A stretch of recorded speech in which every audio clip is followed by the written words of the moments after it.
বিয়ের আগে আমি সবসময় ভাবতাম আমার নিজের শ্বশুর এবং শাশুড়িকে নিজের বাবা মায়ের মতো আপন করে নেব, কিন্তু দেখুন সেই সৌভাগ্যটা আমার কপালে সইল না। বিয়ের পরে শাশুড়িকে তো কাছে পেয়েছি, কিন্তু শ্বশুরকে পাইনি। বিয়ের পরে বাবার আদর স্নেহ বলতে আমি কিছুই পাইনি। আজকে যদি আমার শ্বশুর আব্বু বেঁচে থাকতো, তাহলে হয়তো তিনি আমাকে নিজের মেয়ের মতো করেই আদর করতো, আমাকে মা বলে ডাকতো। অথচ দেখুন সেই আদরটা আমার কপালে নাই। আর আজকে এত কিছুর আয়োজন শুধুমাত্র আমার শ্বশুর আব্বুর জন্য। আসসালামু আলাইকুম, আমি আরুশারু। আজকে একটি ব্লগ নিয়ে চলে এসেছি আবার আপনাদের মাঝে।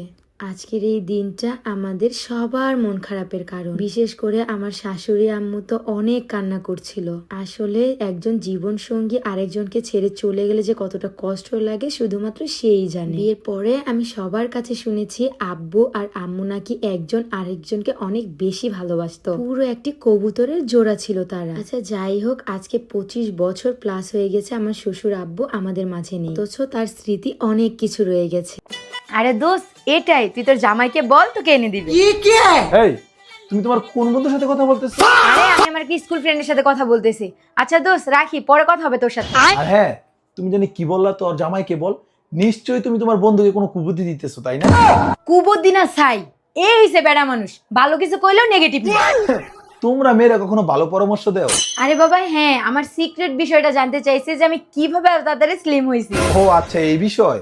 তো তুমি তোমার ফ্রেন্ডকে কেন বলবা? সবাইকে বলো তুমি কিভাবে স্লিম হইছো। এই যে এটা খেয়ে আমি স্লিম হইছি। ম্যাজিক্যাল স্লিমিং টি, এটা খেলেই আপনি এক্সারসাইজ ছাড়াই স্লিম হতে পারবেন, কোনো ডায়েট করা লাগবে না। তাছাড়া আপনার গ্যাস্ট্রিকের সমস্যাও দূর করে দিবে এই ম্যাজিক্যাল স্লিমিং টিটি। আর হ্যাঁ, পুরো কথা শুনে যান, এটা আপনারা পেয়ে যাবেন grow long hair oil Facebook পেজে।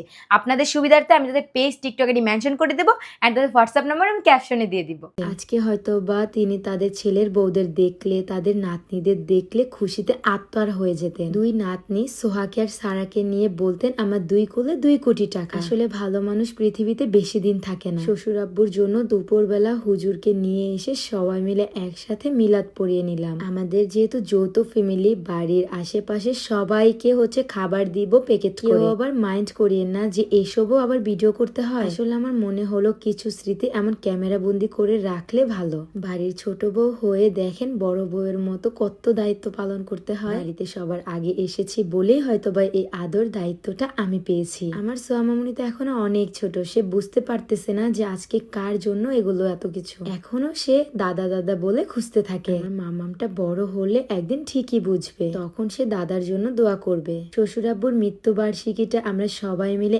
একসাথে পালন করলাম। এটা যে আমাদেরই দায়িত্ব।